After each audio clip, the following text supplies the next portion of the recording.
जय सिया राम। सब सुख लहे तुम्हारी शरणा, तुम रक्षक काहू को डरना।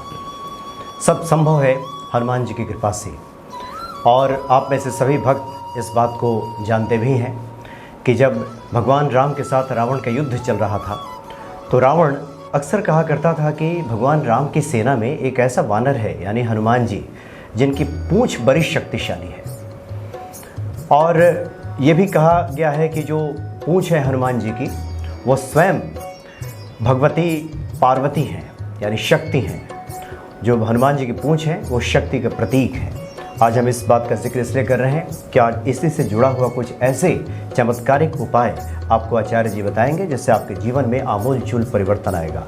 आपके जीवन से निराशा दूर होगी और सकारात्मकता घर करेगी और आपका घर भी समृद्धि से भरेगा। आपके सामने उपस्थित हैं ज्योतिषाचार्य डॉक्टर रजनीकांत श्रीवास्तव जी। स्वागत है आपका आचार्य जी। जय श्री राम। जय श्री राम। आचार्य जी, आज तो बहुत बढ़िया टॉपिक आपने चुना है, क्योंकि अक्सर हम लोग सुनते आए थे कि वैसे तो देखिए ये कहा गया है कि पूंछ तो बड़ी प्यारी होती ही है, तभी तो रावण ने हनुमान जी की पूंछ में ही आग लगाने की सोची और स्वयं तो शक्ति स्वरूपा है। आज क्या खास बता रहे हैं इस विषय में? जय श्री राम, जय हनुमान जी।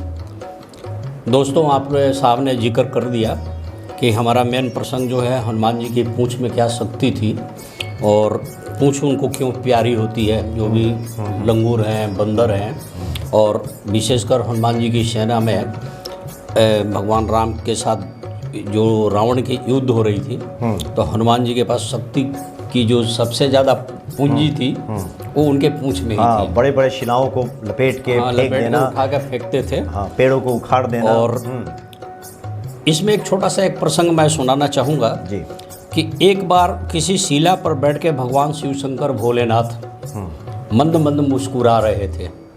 अचानक कहीं से पीछे से माँ पार्वती जी वहाँ पहुँच गई।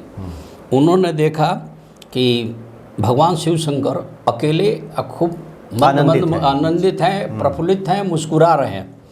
तो उन्होंने पूछा कि हे नाथ, आप इतना क्यों आनंदित हैं, क्यों खुश हैं? मुझे भी अपने खुशी का राज बताइए।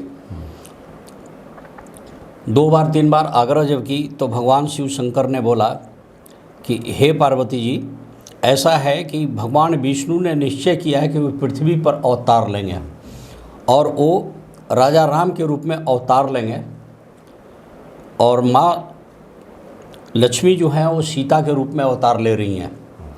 मेरी अपनी जो दिल से इच्छा है कि मैं उनका सेवक बन के उनकी सेवा करूं और मैं बंदर के रूप बना के और मैं हनुमान के रूप में अवतरित होऊंगा। तो माँ पार्वती बोली कि इतना सुंदर मौका मुझे भी मिलना चाहिए, मैं भी उनकी सेवा करूंगी। तो बोले कि इस पटक कथा में आपका कहीं रोल तो दिख नहीं रहा है, क्योंकि जी। तो बोली कि नहीं जी, मैं भी इस दृश्य को देखना चाहूँगी और इतना गोल्डन चांस मैं नहीं छोड़ सकती। तो उनके बहुत आग्रह के बाद वो पूंछ के अंदर हनुमान जी के विराजमान हो गई। हनुमान जी जब अवतार लिए हैं तो आपको भी पता है कि 11वां अवतार हैं, रुद्र के अवतार हैं शिव शंकर भोलेनाथ भंडारी। तो पूंछ के अंदर जो है माँ पार्वती की पूर्ण शक्ति है। और कहते हैं कि किसी भी बंदर को या लंगूर का पूंछ से बहुत प्यार होता है। और रावण की आप लोगों ने रामायण देखी है, क्योंकि हिंदू भावना को रामानंद सागर जी ने अभी रामायण जो सीरियल चलाया जागृत कर दिया है। वैसे कालिदास जी के रामायण से लेके जितने भी रामायण आप पढ़ेंगे, तुलसीदास जी के, हाँ तो नहीं तुलसी मैंने हम जितने भी रामायण हैं, वाल्मीकि रामायण, तुलसीदास, कालिदास, जो भी है रामायण तो कई तरीके के हैं। तो उसमें पूंछ का जिक्र आ रहा है हनुमान जी के कि उन्होंने उसमें कई बड़े बड़े शिलाओं को लपेट के, कई बार यहाँ तक कि शनि महाराज को भी पूंछ में लपेट के लहूलुहान किया था। हाँ, वो कर दिए थे। और इस कहानी में ये क्या है कि माँ पार्वती की पूरी शक्ति है। अब इसका एक छोटा सा मैं आंखों देखी बात बताना चाहूँगा। मैंने कि क्या हुआ कि मेरे गांव में घर के दरवाजे पर लोग अमरूद का पेड़ लगा देते हैं और गांव में लंगूर खूब आते हैं। लंगूर को बंदर का और इसका हनुमान जी का रूप हम लोग मानते हैं। बिल्कुल। एक तो होता है बंदर, एक होता है लंगूर। अब वो सारे अमरूद खाते हैं। जब ग्रुप में वो आते हैं, हाँ, तो झुंड बना के आते हैं। वो झुंड में आते हैं। तो क्या हुआ कि गांव में लोग क्या करते, गुलेल बनाते थे, गुलेल रखते थे। तो एक लंगूर अमरूद खा रहा था, तो उसका उन्होंने 2-4 बार गुलेल चलाया। तो गुलेल चलाया तो छत के ना, अब 2 आदमी का छत था, बीच में गैप था। अच्छा। एक इधर गैप था और एक इधर गैप मरे। तो एक पैर उस आदमी ने इस छत पर रखा और एक पैर इस छत पर रखा, और उसने ना निशाना बनाया। अब जैसे ही उसने निशाना बनाया, तब तक ना लंगूर ने अपना मुंह इधर की तरफ घुमा दिया उसकी तरफ। अच्छा। अब जब उसके मुंह पे लगा वो गुलेल, तो इतना तेजी से उसने जंप किया कि उसका पूंछ आके इनके मुंह से टकराया, वो छत के नीचे, और उनके पैर टूट गए। और बढ़िया से इसमें एक कटोरी होती है घुटने में। दिन मंगलवार का था। उनको किसी पंडित जी ने पहले से बताया था, तुम्हारा मंगलवार है, हनुमान जी की आराधना करो। और उन्होंने गुलेल चलाया हनुमान जी पर उसी दिन। तो हम बच्चे थे, पूरा शोर हुआ, बड़े बुजुर्ग सब बोल रहे थे कि इनको तो मना किया गया था। ये खैर वो हॉस्पिटल गए, घुटने का ऑपरेशन हुआ, चक्री टूट गई थी, जो भी हुआ। तब से हम सतर्क रहते थे। तो ये बातें उस टाइम में बड़े बुजुर्ग कहानी सुनाते थे कि इनकी शक्ति में कितनी ताकत है। रावण महाराज इतने विद्या के जानकार थे, 10 विद्या के जानकार होते हुए, या तो सृष्टि की जो भी कह लीजिए, कई रामायणों में अलग अलग जिक्र आ रहा है कि वो जानबूझ के उन्होंने पूरे अपने खानदान का भगवान विष्णु से मरवाया और खुद उन्हीं के हाथ से मरना पसंद किया। कुछ किताबों में एक जैसे कि बताई गई है कि ऐसा नहीं है, उन्होंने ऐसे किया, जो भी है उनका अहंकार ही उनको ले गया। तो उन्होंने बार बार ये बात है कि इसके पूंछ में आग लगा दो, इसको मौत देने के बजाय, क्योंकि ये राजदूत बन के जैसे आए हुए हैं, चाहे बंदर को नहीं मारा जाता, तो उन्होंने उसके पूंछ में आग लगाई। साक्षात जगदम्बा। हाँ, आप वहाँ पे माँ पार्वती हैं, आप पार्वती माँ जगदम्बा हैं, सारी शक्तियाँ उन्हीं से निकलती हैं। कहते हैं ना कि जय माँ दुर्गा, जय माँ शक्ति, जय भवानी, जय माँ काली। तो उसमें उन्होंने आग लगा दी। नतीजा क्या हुआ, पूंछ की ताकत से उन्होंने पूरी लंका जला के रख दी। छोड़ा किसका घर, विभीषण का घर छोड़ दिया, क्योंकि वहाँ तुलसी जी थी और लिखा हुआ था जय श्री राम, मैंने उन्होंने छोड़ा। उसके बाद एक अशोक वाटिका छोड़ दिया, जहाँ माँ साक्षात लक्ष्मी बैठी हुई थी सीता के रूप में, उसको छोड़ के उन्होंने कोई, यहाँ तक रावण का बेडरूम तक जला दिया था। हाँ, पूरी लंका स्वाहा हो गई, और पूरी लंका उन्होंने स्वाहा कर दी। खैर जो भी रहा, तो हम लोग तो कई बार बोलते हैं और प्रसंग भी आया है, बेगी हरो हनुमान महाप्रभु जो कुछ संकट होए हमारो। तो हमारे ऊपर जो भी संकट हो हम लोग करते हैं। तो हमारा अपना एक्सपीरियंस है कि इस शब्द को बोलते वक्त अगर हम लोग पूंछ का ध्यान करें, अच्छा, हनुमान जी का, तो इसकी पावर कई गुना और बढ़ती है। बेग पूरा हर ले जाती है। आपके ऊपर कोई भी मुसीबत हो, जैसे आप बोलते हो ना, संकट कटे मिटे सब पीरा, जो सुमरे हनुमत बलबीरा। आप बोलते हो हनुमान जी का स्वरूप लाते हो, साथ में उनके पूंछ की तरफ भी ध्यान दीजिए, वो भी स्मरण में लाएं। तो आप क्या देखेंगे कि इसकी पावर कई गुना ज़्यादा बढ़ जाती है। अब इसके बढ़ने से क्या होता है कि वो काम जल्दी सिद्ध हो जाता है।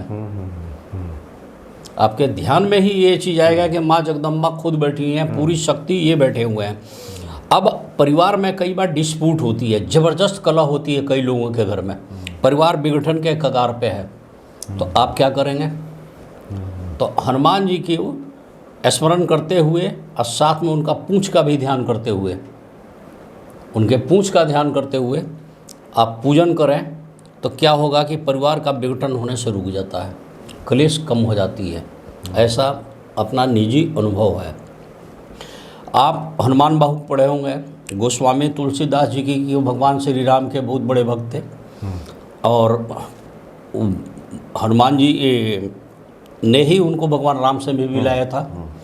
तो उस टाइम में भी एक कहा, छोटी सी जिक्र आ रही है हनुमान बाहु में, वो बार बार जब उनको बीमारी हो गई थी, तड़प रहे थे पीड़ा से शरीर में, तो बार बार उसमें वो जिक्र कर रहे थे कि हनुमान जी आइए मेरे शरीर पे अपना पूंछ फेर दीजिए, एक बार पूंछ फिरा दीजिए। हाँ, पूंछ फिरा दीजिए, बार बार पूंछ फिराने की बात आ रही है।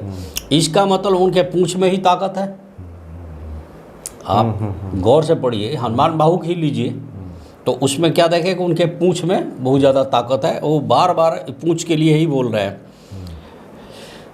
कोई बच्चा नशा के आदी हो गया है, कुछ संगति में पड़ गया है, उसके यार दोस्त उसको गलत रास्ते पर ले जा रहे हैं, घर वालों की बातें उसे बहुत बुरी लग रही है, तो उस टाइम में हनुमान जी का वो स्वरूप याद कीजिए और उनके माँ जगदम्बा रूपी पूंछ को ध्यान में लाइए और उस तस्वीर को पूजिए जिसमें पूंछ की बाल तक दिख रही हो।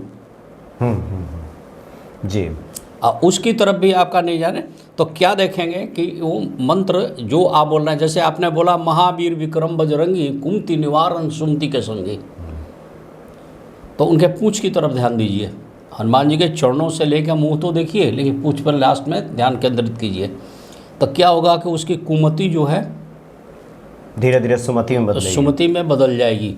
इस तरह की कई चीज़ें मेरा अपना एक्सपीरियंस है, और चूँकि हम लोग शास्त्रों का काफ़ी गहन अध्ययन किए हुए हैं, बड़े बड़े संत महापुरुषों के पास उठते बैठते भी हैं, आपस में डिस्कशंस भी करते हैं, जिसको डिबेट बोलते हैं या शस्त्रार्थ बोलते हैं, तो क्या देखेंगे कि आप इस चीज़ों से उबर गए हैं। उस पूंछ स्वरूप हनुमान जी का ध्यान करने से आपकी संकट कट जाती है। षड्यंत्र में कहीं फंस गए आप, मान लीजिए कि षड्यंत्र में, अब जैसे जनरल केस में मैं बताऊं, षड्यंत्र के कई रूप हैं। जिसके घर में ना बहुत ज़्यादा मकड़ी का जाला हो, जाला जो है, हाँ वो छत वत में लग जाता है, तो वो आप पहले से ही देख लीजिए, ज़्यादा जाला जिसके घर में बढ़ना शुरू हो गया तो किसी न किसी कॉन्स्पायरेसी में, षड्यंत्र में वो फंस जाएगा। ये वास्तु का भी टिप्स बता रहा हूँ। तो कभी भी घर में मकड़ी का जाला वगैरह रहने नहीं देना चाहिए, है तो उसको हटा दीजिए। अब ऐसे में आपको ये पता है किसी ने षड्यंत्र कर रहे हैं लोग, आप फंस जाओगे या फंसा दिया है, तो आप हनुमान जी के स्वरूप को ध्यान कीजिए, साथ में उनका पूंछ का ध्यान कीजिए, और दिल में बैठा के बैठिए कि ये पूंछ को देख रहा हूँ, ये माँ जगदम्बा को मैं देख रहा हूँ, माँ पार्वती जी के इसमें सारी शक्ति में है, उसका ध्यान में ले लीजिए, तो आपके वो चीज़ें कम होनी शुरू हो जाएगी। कई बार क्या होता है कि आपको ना कोई ऐसी बीमारी लग गई जो ठीक ही नहीं हो रही, ना डॉक्टर पकड़ रहा है ना कुछ भी, तो हम लोग बोलते हैं ना कि दवा ले जाकर हनुमान जी के चरणों में रख दो, चाहे शिव जी के लिंग में टच करा दो, चाहे भगवान श्री राम के जिस पर आप जिसको इष्ट मानते हैं, आराध्य मानते हैं, उस पर आप चढ़ा दिए, तो आप फिर मैं बताना चाहूँ कि पार्वती जी का नाम पार्वती, आपको पार करने वाली अगर कोई है भव सागर से, तो माँ पार्वती भी हैं। तो उस स्वरूप का आप ध्यान कीजिए, हनुमान जी का ध्यान कीजिए, उनके पूंछ का ध्यान कीजिए, और उस षड्यंत्र से आप निकल जाइए, उस बीमारी से निकल जाइए। अब इसी में एक छोटी सी जिक्र मैं बता दूं कि क्या हुआ। गोस्वामी तुलसीदास जी ने रामायण लिखा तो पूरी चर्चाएं हो गई, पूरी देश विदेश में फैलने लगी उस टाइम में। तो उन दिनों मुग़ल काल का ज़माना था, 15वीं शताब्दी की बात है। हमारे मुग़ल काल का ज़माना था, तो बड़ा चोरी चोरी भी कई चीज़ें लिखी गई, छुपे छुपे, लेकिन फैली पूरी जगह। अब एक बार इनको तुलसीदास जी को मन में आया कि मैं भगवान जगन्नाथ की दर्शन करूं। भगवान जगन्नाथ जी के दर्शन करने के लिए तो चले गए। उन्हें ये पता था तुलसीदास जी को भगवान जगन्नाथ विष्णु जी हैं, भगवान श्री राम हैं। अब वहाँ तो पहुँच गए। मंदिर में भी 2-4 लोगों को पता चल जाए तुलसीदास जी आए हैं, तुलसीदास जी आए हैं, पता लग गया, क्योंकि उनका नाम थोड़ा चर्चित था उस ज़माने में। मास मीडिया का ज़माना तो था नहीं उन दिनों, मोबाइल वगैरह था नहीं, लेकिन लोगों को पता लग गया। अब जैसे ही वो दर्शन करने के लिए गए तो वहाँ क्या देखा कि जगन्नाथ जी, बलभद्र जी, सुभद्रा जी का स्वरूप था वहाँ पे। ये उम्मीद करके बैठे थे कि प्रभु श्री राम जी होंगे, लक्ष्मण जी होंगे, माँ सीता जी होंगी, वो स्वरूप दिमाग में बैठा के गए थे। तो जब देखे तो इन्हें बड़ा अटपटा सा लगा गोस्वामी तुलसीदास जी को। अब गोस्वामी तुलसीदास जी ना थोड़ा सा अपसेट हो गए, निराश हो गए। निराश होके बाहर निकल गए, बाहर निकल के कहीं बैठ गए और बड़ा अफसोस किए कि हम कहाँ से कहाँ इतना दूर आए और हमारे प्रभु श्री राम के दर्शन नहीं हुए। और वो उसी का, और उन्होंने खाना पीना छोड़ के उस जगह पर ही बैठ गए और प्रभु श्री राम का ही ध्यान करने लगे, क्योंकि दर्शन एक बार दे चुके थे हनुमान जी के कारण, तो उस रूप को ये देखना चाह रहे थे कि प्रभु श्री राम ऐसा है, ये उसका कर रहे थे। तभी एक छोटा सा बच्चा खाना लेके पहुंच गया, और रात को खाना नहीं खा रहे थे, खाए नहीं, तो एक बच्चा थाली लेके आ गया, बोला कि ये खाना आप खा लो जी, पंडित जी ने भेजा है मंदिर से। तो ये लोग इन्होंने सोचा कि पंडित जी को पता है कि तुलसीदास आए हैं, खाना भेज दिए, तो वो खाना खा ही नहीं रहे। बोले कि नहीं जी तुम खाना ले जाओ, लौट के जाओ। बच्चे से लौटाने लगे। उस बच्चे ने एक शब्द बोली, हे तुलसीदास जी, आपने ही तो अपने रामायण में लिखा है, बिन पगु चले सुने बिन काना, कर बिनु करम करहु विधि नाना, आनंद रही सकल रस भोगी, बिन माड़ी बक्ता बड़ भोगी। ये क्यों आपने लिखा? तो तुलसीदास को झटका लगा, बोला ये छोटा बच्चा एक ही शब्द कैसे बोल सकता है, जो 11 साल का भी नहीं है, ये बच्चा बोला है। तो बोले कि तू कहाँ से सीखा? तो रामायण में आपने बोला है, लो खाना खा लो। और तो ये बोले कि नहीं मैं नहीं खाऊंगा, तुम लौटा के ले जाओ। तो बोला मैंने आपका रामायण आप ही ने लिखा, उसका बताया। तो तुलसीदास जो कोई शक हुआ, ये बालक कोई साधारण बालक नहीं है, ये बालक कोई साधारण बालक नहीं है। तभी तक उस बालक ने इशारा किया, उधर देखो। तो उन्होंने क्या देखा कि एक बंदर सामने बैठा हुआ है, उसने इशारा किया, चरण की तरफ उन्होंने प्रणाम किया, समझ गए, और बालक भीड़ में गायब हो गया, ये बोल के कि जाकर दर्शन करो। इन्होंने खाना खाया, सुबह उठ के नहा धोआ के गए दर्शन करने के लिए। तब क्या देख रहे हैं कि वो 3 जिसको देख के आए थे, सुभद्रा जी, जगन्नाथ जी, और राम लक्ष्मण सीता उनको दिख रहे थे। बड़े खुश हुए, बहुत खुश हुए। आके फिर चबूतरा पर बैठे। आज भी उस चबूतरे का नाम है तुलसी चौरा। कई लोग बोलते हैं बड़छता मठ, वो वहाँ बनी है। और वहाँ पे आप जाएंगे तो क्या देखेंगे कि कहाँ कोई पे है भी तुलसी चबूतरा? कहाँ की बात कर रहे हैं, किस जगह पे? जगन्नाथ जी में। अच्छा। तो आप क्या देखेंगे कि वहाँ जब बैठेंगे तो बंदर जब भी बैठते हैं तो उनका पूंछ का बाल ही ज़्यादा दिखता है। अच्छा। माने उनके बढ़ने का मतलब वो कहीं भी बैठेंगे तो पूंछ लटका रहता है। हाँ बिल्कुल। उनका पूंछ नीचे लटकता रहता है। तो जो भक्त लोग हैं उनके पूंछ की आराधना करते हैं। वो कहते हैं कि हे माँ जगदम्बा, हे माँ पार्वती, हे हनुमान जी, वहाँ पूंछ की भी पूजा होती है। ये प्रसंग जो है जी जी बिल्कुल बहुत डीप मैंने हम लोगों ने जानकारी लेके इसको बनाया है, तब मैं इस चैनल पे बताया जा रहा हूँ। तो उनके पूंछ में इतनी शक्ति है। तो हनुमान जी के कितने भी रूप हैं, आप दिल से याद करो, आपके सामने खड़े हैं। उधर भगवान राम की भी सेवा कर रहे हैं, कलयुग के रखवाले भी बने हुए हैं, और आप जैसे अरबों खरबों करोड़ों लोग उनको एक टाइम में याद कर रहे हैं। और जहाँ जहाँ भगवान श्री राम की भक्ति हो रही है वहाँ भी विराजमान है। तो उनके कितने रूप हैं आपको ध्यान रखना चाहिए जी। और आप नहीं बिल्कुल सही कहा आपने। इसीलिए तो बार बार तुलसीदास जी ने भी लिखा है कि और देवता चित्त न धरई, हनुमत से सर्व सुख करई। यानी कि हनुमान जी की एक पूजा आराधना आप कर लीजिए तो साक्षात जगदम्बा की भी आराधना हो गई। भगवान शिव तो है ही, राम जी यानी भगवान विष्णु के तो भक्ति है, तो बचा कौन? तमाम जो देव और देवी शक्तियाँ हैं सबकी पूजा आराधना का फल आपको मिल गया। जय श्री राम और जय हनुमान। जी जी। और बहुत ही बढ़िया आपने आज विषय को उठाया। और निश्चित तौर पे जो भी विद्वान पंडित हैं, आचार्य हैं, सब कहते भी हैं कि हनुमान जी की पूंछ स्वयं जगदम्बा है। हाँ जी, हाँ जी। और इसलिए उनका स्मरण करें और ध्यान करें। इसी से जुड़ा एक और बात आती है जो इसी से जो मुझे स्मरण में आ रहा है कि जब रामावतार होने लगा और भगवान शिव ने कहा कि मैं अब हनुमान के रूप में अवतरित हो रहा हूँ, तो माता पार्वती ने एक सवाल उठाया कि जिसके खिलाफ राम युद्ध करेंगे वो तो आपका भक्त है, फिर उसके खिलाफ आप कैसे दंड दे सकते हैं? और तो उन्होंने कहा कि आपको तो पता है कि मैं 11 रुद्र में 11 अंशों में मौजूद हूँ, और रावण ने जो पूजा की है मेरे 10 रूपों की है, 10 शीश चढ़ा, 11वां जो है बचा हुआ है, वो बचा हुआ है, और वही उसके पापों का दंड देगा। यहाँ 2 अर्थ निकलता है कि भगवान शिव सच में जो उनके आराधक हैं, चाहे कैसे भी हो, भोले भंडारी आशुतोष है, वो किसी को इससे अर्थ तो निकलता है कि हमेशा रक्षा ही करते हैं। जी जी। लेकिन 11वां जो अंश हनुमान जी हैं, और तभी ये पूछ बन करके जगदम्बा भी आई, और उसके बाद रावण के कर्मों का दंड मिला। तो मुझे लगता है कि जो आपने बातें बताई हैं अपने आप में बिल्कुल हट कर के बातें हैं। हाँ जी। और बहुत से लोगों के लिए एक नई जानकारी भी है ये, इसलिए आप आचार्य जी द्वारा बताए हुए उपायों को करें। और साक्षात हनुमान जी हमारे सामने भी देखिए, हनुमान जी मौजूद हैं और आप जब बता रहे थे तो उनकी पूंछ की तरफ मेरा भी ध्यान जा रहा था। जी जी जी, बहुत बहुत धन्यवाद आपका। जय श्री राम, जय श्री राम। जय हनुमान जी।